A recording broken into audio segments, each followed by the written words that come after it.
Picture this.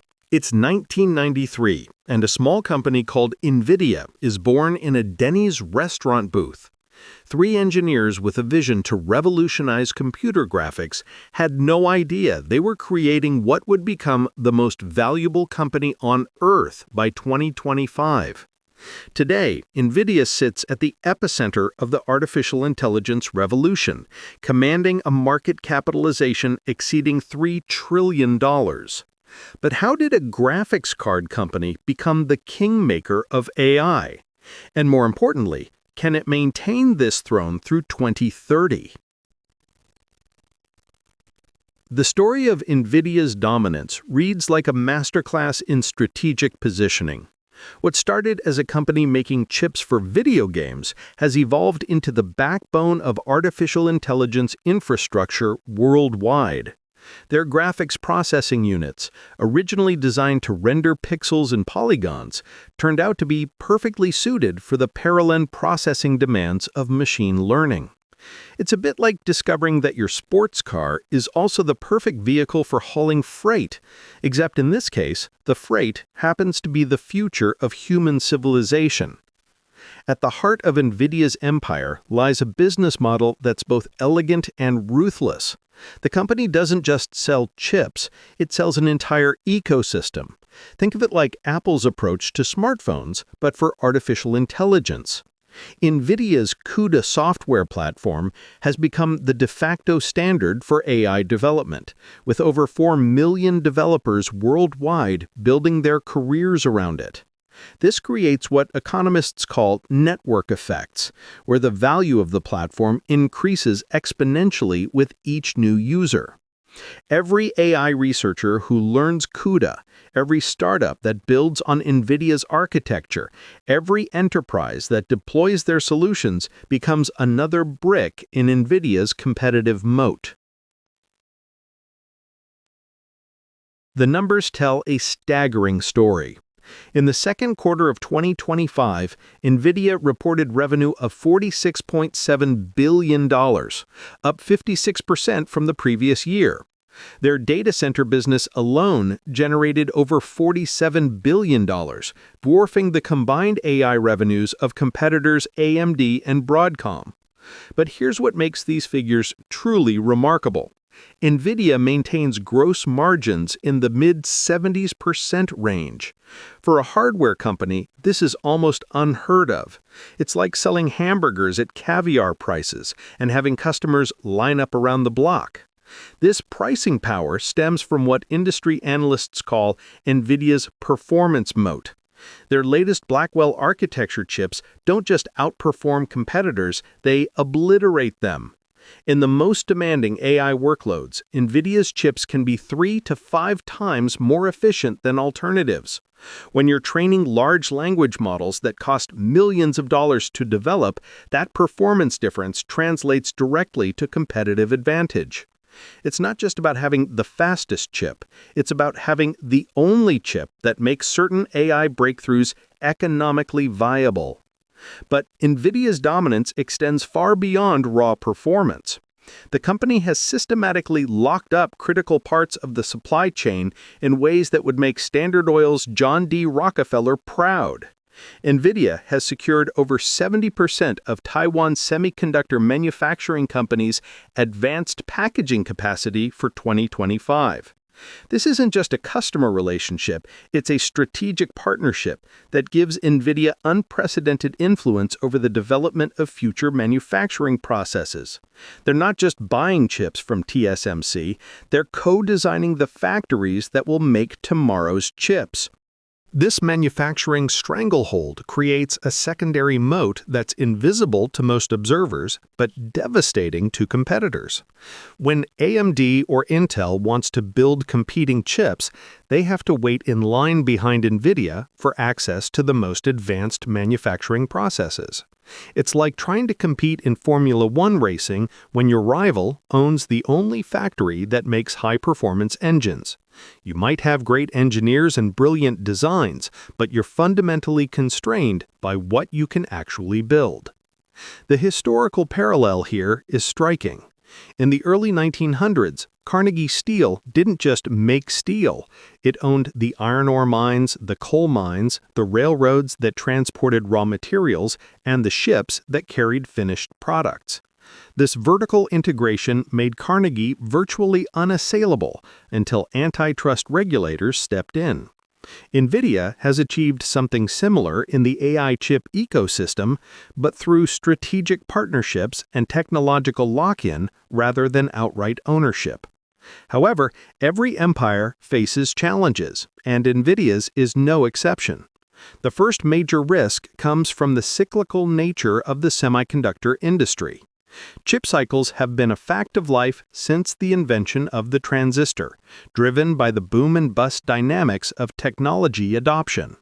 We've seen this pattern play out repeatedly. A new technology creates massive demand. Companies overinvest in capacity. Supply eventually exceeds demand, prices crash, and weaker players get eliminated. The question isn't whether an AI chip cycle will occur, but when and how severe it will be. Current indicators suggest we might be approaching the peak of the current cycle. Global semiconductor equipment sales are projected to hit a record $133 billion in 2025, but this growth is becoming increasingly concentrated in AI-related segments. Meanwhile, demand in consumer electronics, automotive, and industrial applications remains weak. This divergence creates a dangerous dependency on a single market segment. If AI spending were to slow down suddenly, the entire industry could face a severe correction. The second major risk comes from geopolitical tensions, particularly with China. Nvidia's exposure to Chinese markets has already been significantly curtailed by export restrictions, but the situation continues to evolve.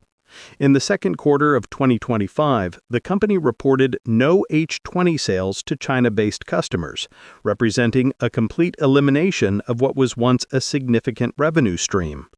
While the company has largely adapted to these restrictions, further escalation could create additional headwinds. More concerning is Nvidia's dependence on Taiwan for manufacturing. With TSMC producing the vast majority of Nvidia's most advanced chips, any disruption to Taiwan's semiconductor industry would be catastrophic. The island sits just 100 miles from mainland China, making it vulnerable to both natural disasters and geopolitical conflicts. This isn't just a theoretical risk, it's a scenario that keeps semiconductor executives awake at night. The third risk comes from the inevitable emergence of alternatives. History teaches us that no technological monopoly lasts forever. In the 1980s, IBM dominated computing until personal computers democratized the industry. In the 1990s, Microsoft seemed invincible until the internet shifted power to new players. Today, we're seeing the early signs of this pattern repeating. AMD is preparing to launch its Instinct MI450 series GPUs in 2026, built on TSMC's advanced 2-nanometer process. These chips are designed to compete directly with Nvidia's Blackwell and upcoming Rubin architectures. While AMD currently holds less than 10% of the AI GPU market, their chiplet-based architecture offers potential advantages in memory capacity and bandwidth that could be crucial for certain AI workloads. Perhaps more threatening are the custom chips being developed by Nvidia's largest customers. Google's Tensor processing units, Amazon's Inferentia chips, and Meta's custom silicon are all designed to reduce dependence on Nvidia. These companies aren't just buying chips, they're building alternative ecosystems. When your biggest customers become your competitors, it's usually a sign that your margins are too high and your control too tight. The software moat that has protected Nvidia for so long is also under assault. AMD's ROCm platform and Intel's AI software stack are slowly maturing, offering developers alternatives to CUDA. While these platforms still lag behind Nvidia's ecosystem in terms of maturity and developer adoption, the gap is narrowing. Open-source initiatives like OpenAI's Triton are also working to create hardware-agnostic programming models that could reduce Nvidia's software lock-in. Despite these challenges, Nvidia's position heading into 2030 remains remarkably strong. The company's aggressive product roadmap, with new architectures launching annually, maintains their performance leadership. The Blackwell architecture is already ramping production, with Rubin and Rubin Ultra following in rapid succession. This relentless innovation cycle makes it extremely difficult for competitors to catch up, let alone overtake Nvidia's technological lead. The market opportunity ahead is staggering. McKinsey projects that $7 trillion will be spent on AI infrastructure through 2030, with $5.2 trillion going toward data center construction. Nvidia's management estimates that annual data center capital expenditures could reach $3 to $4 trillion by 2030. Even if Nvidia's market share were to decline from its current 80 to 90% to a more modest 50%, the company could still generate over $1 trillion in annual revenue by the end of the decade. This growth trajectory is supported by fundamental changes in how we compute. The shift from traditional CPU-based processing to GPU-accelerated computing isn't just a trend, it's a paradigm shift comparable to the move from mainframes to personal computers. Every major technology company is rebuilding their infrastructure around AI, creating sustained demand for the specialized chips that Nvidia produces. The company's evolution from a chip vendor to a full-stack AI systems provider also strengthens its competitive position. Nvidia now offers complete solutions, including hardware, software, networking, and services. This integrated approach makes it harder for customers to switch to alternatives and creates multiple revenue streams from each customer relationship. It's the difference between selling individual components and selling complete solutions.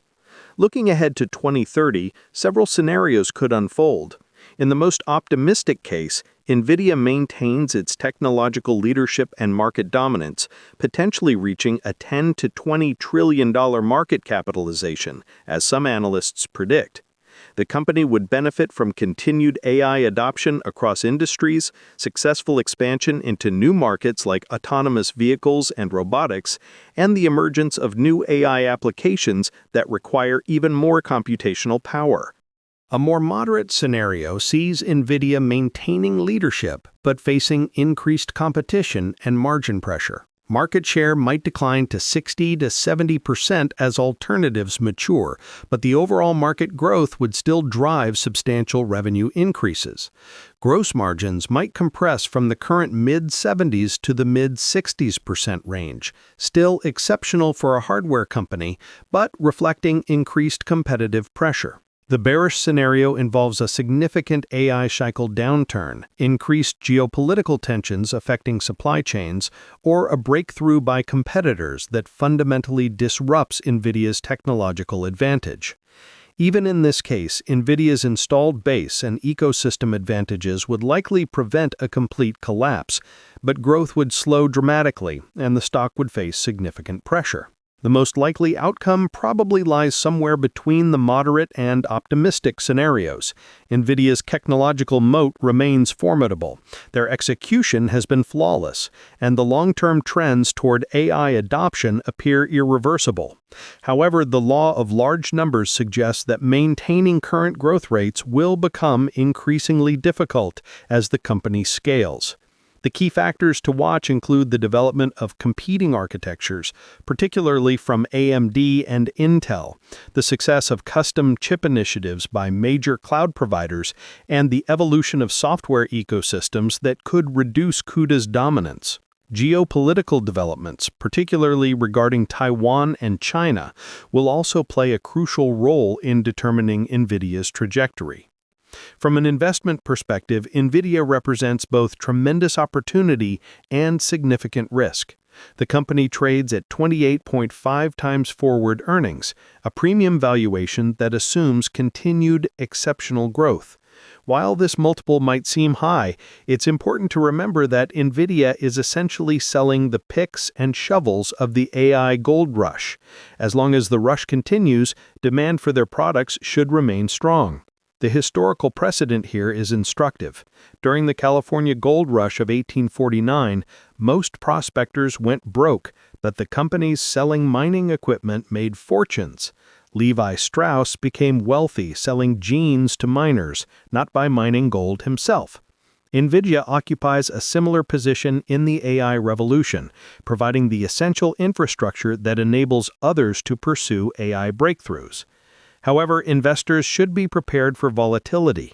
Semiconductor stocks are notoriously cyclical, and Nvidia's premium valuation makes it particularly sensitive to any signs of slowing growth. The company's quarterly earnings reports have become market-moving events, with billions of dollars in market capitalization swinging based on guidance and commentary about future demand. The regulatory environment also bears watching. Nvidia's dominance in AI chips has attracted attention from antitrust regulators in multiple jurisdictions.